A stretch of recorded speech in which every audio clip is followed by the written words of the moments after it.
¿A qué renunciarías para aferrarte a lo único que nunca debió ser tuyo? ¿Y qué pasaría si renunciar a ello fuera la única forma de demostrar que lo merecías? Esta es la historia de una mujer que restauró una mansión en ruinas y de un hombre que no se dio cuenta de que él también necesitaba ser salvado, y demuestra que la espera, incluso cuando duele, puede merecer absolutamente la pena.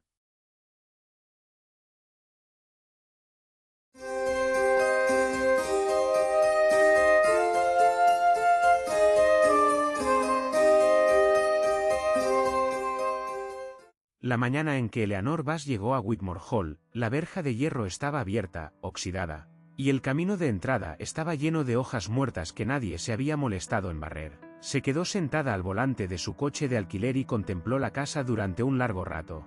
3 plantas, arquitectura georgiana, una a la derecha que claramente se estaba hundiendo.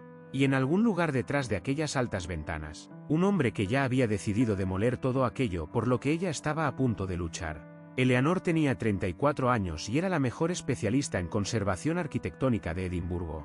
Había salvado una fábrica textil victoriana, un muelle derrumbado en Aberdeen y una capilla barroca que media ciudad había dado por perdida como escombros. Nunca le había fallado a un edificio. Sin embargo, sí le había fallado a un matrimonio. Y el silencio de la campiña escocesa en el otoño de 2019 se parecía de forma incómoda al silencio que había llenado su piso en los meses posteriores al divorcio. Demasiado espacio. Demasiado tiempo para pensar. Cogió su bolso y salió del coche. Daniel Whitmore abrió la puerta principal antes de que ella pudiera llamar. Era más alto de lo que ella había esperado por las fotografías del expediente legal. Pelo oscuro que necesitaba un corte. La mandíbula apretada de esa forma particular de quien ya ha tomado una decisión y espera, con una paciencia cada vez menor, a que el resto del mundo se ponga al día. La miró como se mira a alguien a quien uno no ha pedido. Su tía abuela había dejado la finca a un fideicomiso de conservación, con una condición. El fideicomiso tenía 18 meses para evaluar la viabilidad de la restauración. Si Eleanor declaraba viable el proyecto y conseguía financiación, la casa se salvaría. Si la declaraba perdida, la propiedad revertiría a Daniel. Y él por fin podría venderla y cerrar el capítulo de la historia de su familia que parecía tener tantas ganas de cerrar. Le ofreció té en una cocina donde 3 de las placas del techo estaban manchadas por el agua y una ventana estaba sellada con láminas de plástico y cinta adhesiva. Ella aceptó el té y no hizo ningún comentario sobre el techo.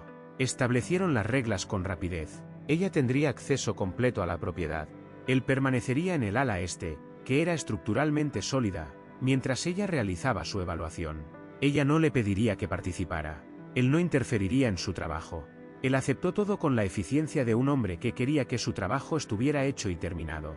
La primera semana, ella documentó los daños. La segunda semana, empezó a entender la casa. La tercera semana, comprendió que la casa había sido amada, profunda, obsesiva, continuamente, y luego abandonada de golpe, como si alguien simplemente se hubiera detenido en mitad de una frase.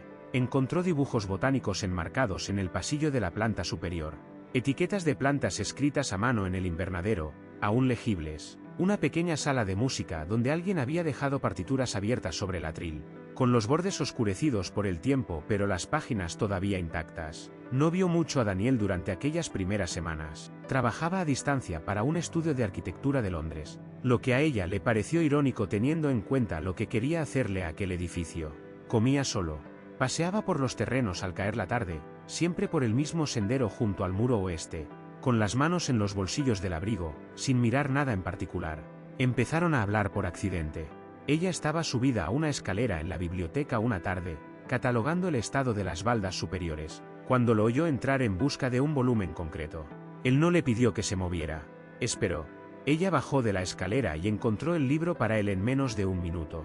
Él la miró con algo que no era exactamente sorpresa, pero se le parecía mucho. Hablaron del libro, luego de la biblioteca, luego de la lógica estructural de la estancia, que era mejor de lo que parecía, y Daniel dijo algo técnicamente preciso sobre muros de carga que la hizo detenerse y mirarlo de verdad por primera vez. Ella le preguntó en qué se especializaba en el estudio. Él le dijo, reutilización adaptativa de estructuras históricas. Ella no dijo nada durante un momento. Él miró por la ventana y dijo, en voz baja, que era diferente cuando se trataba del edificio de otra persona. Las cosas cambiaron después de aquello. No de forma dramática, solo un poco, como una puerta que siempre ha estado atascada y por fin se mueve sobre sus bisagras. Empezaron a cenar en la cocina 2 o 3 veces por semana. Las conversaciones avanzaron despacio al principio, profesionales, cautelosas. Luego empezaron a hablar de otras cosas, del extraño duelo de heredar un lugar en el que nunca has vivido, de lo que significaba salvar algo frente a preservar su ilusión, de su divorcio, que ella mencionó una vez, brevemente, y él no insistió, de la madre de él, que había muerto cuando él tenía 12 años, en aquella casa, y en quien su tía abuela se había convertido en esencia, y cuya muerte 3 años atrás había puesto en marcha el reloj de su necesidad de terminar de una vez con Whitmore. Fue entonces cuando Eleanor empezó a comprender. La casa no era solo un inconveniente legal para él. Era un lugar donde todos los que había amado acababan desapareciendo. Quedarse significaba recordar. Vender significaba que por fin se le permitiría detenerse. Ella entendía esa clase de lógica. Se había mudado a Edimburgo después del divorcio precisamente para estar en un lugar que no contuviera nada de su historia. También comprendió, con una claridad que la asustó un poco, que estaba empezando a esperar con ilusión las tardes en aquella cocina fría de una manera que no tenía nada que ver con el edificio. En noviembre, el Comité Preliminar de Financiación del Fideicomiso visitó la finca. Eleanor dio su evaluación. La estructura era más sólida de lo que parecía. La importancia arquitectónica era innegable, los costes eran altos pero justificables. Recomendó la restauración completa. El comité se mostró animado. Daniel se sentó al fondo de la sala durante su presentación y no dijo nada. Aquella noche no apareció en la cocina. A la mañana siguiente ella lo encontró en el invernadero, de pie entre las plantas muertas y las etiquetas escritas a mano. Estuvo a punto de dejarlo solo. En lugar de eso, entró. Él le habló de la mujer que había escrito aquellas etiquetas, su tía abuela Clara, que había pasado 60 años cuidando aquella finca después de heredarla de un marido que había preferido los clubes de Londres a la campiña escocesa, que le había dicho a Daniel, cuando era niño, que un lugar recordaba a las personas que lo amaban. Luego le contó a Eleanor algo que ella no sabía. Clara había escrito al fideicomiso de conservación 3 años antes de morir, cuando ya estaba enferma. Había pedido expresamente que el fideicomiso enviara a alguien joven, y como Clara había escrito en la carta, a alguien que hubiera perdido algo recientemente y pudiera entender lo que significa intentar recuperarlo. El director del fideicomiso le había dicho a Eleanor que la habían elegido por su experiencia, lo cual también era cierto, pero no era toda la verdad.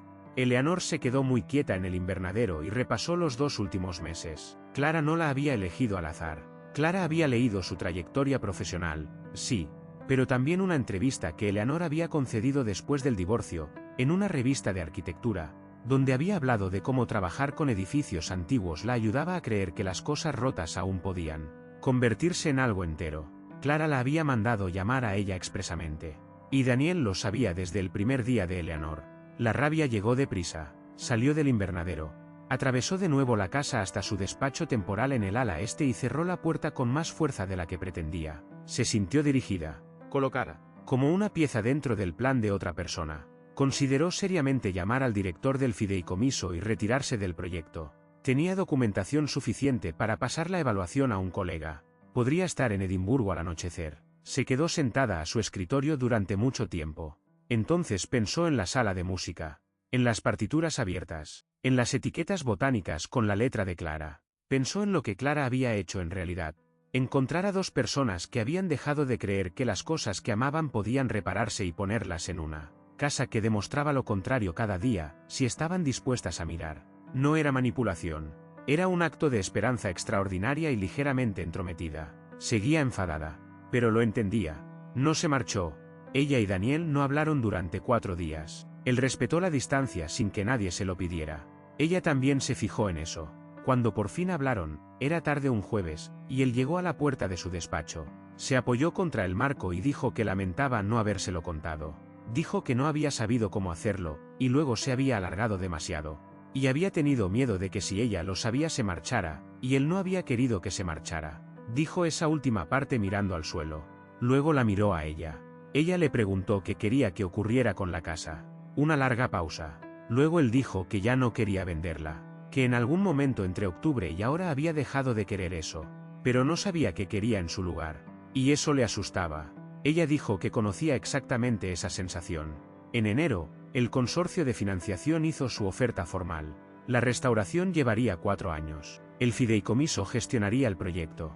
y querían que Eleanor lo dirigiera, lo que significaría trasladarse, al menos a tiempo parcial, durante ese periodo. Tenía 72 horas para decidir. Sabía lo que quería decir. El problema era que no estaba segura de si lo quería por las razones correctas, o de si las razones correctas importaban ya, o de si había pasado tanto tiempo siendo prudente y correcta que había olvidado que se sentía al elegir algo, simplemente porque era donde quería estar. La segunda noche de aquellas 72 horas, Daniel llamó a su puerta y le preguntó si quería pasear por los terrenos. Hacía frío. Esa clase de frío que vuelve todo nítido y claro. Caminaron junto al muro oeste, su ruta habitual, y ella entendió por primera vez por qué la recorría. Desde aquel ángulo, con la luz adecuada, la fachada sur de la casa se veía exactamente como debía de haberse visto 100 años atrás. Perfecta. ¿Ilesa? Él le contó que había llamado al director del fideicomiso aquella tarde. Les había dicho que, decidiera lo que decidiera Eleanor, la finca ya no estaba en venta. Iba a participar en la restauración, no como propietario, sino como arquitecto consultor.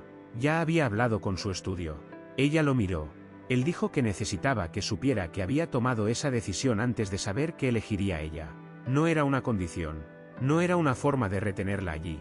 Solo pensaba que ella merecía saber que la casa sería cuidada en cualquier caso. Y después no dijo nada más. No preguntó. No se inclinó hacia ella. Se quedó de pie con las manos en los bolsillos del abrigo, en la oscuridad del invierno, y le dejó el silencio. Ella dijo que sí. Al proyecto. Y luego, tras una pausa, a todo lo demás que aquella palabra era lo bastante grande para contener. Él sonrió con la lentitud de alguien que no se ha permitido esperar algo durante muchísimo tiempo. La restauración de Whitmore Hall duró 4 años y 3 meses. Eleanor dirigió el proyecto desde Edimburgo, con 6 semanas en la obra cada trimestre. Daniel subía en coche desde Londres la mayoría de las semanas en que ella estaba allí. Para el segundo año, se había trasladado a una oficina de Glasgow. Para el tercero, ya no se desplazaba. La sala de música se terminó en la primavera del 4.º año. Un pianista del conservatorio local acudió a tocar en la inauguración. Las partituras que habían estado sobre el atril, un impromptu de Schubert, habían sido cuidadosamente conservadas y devueltas a su lugar.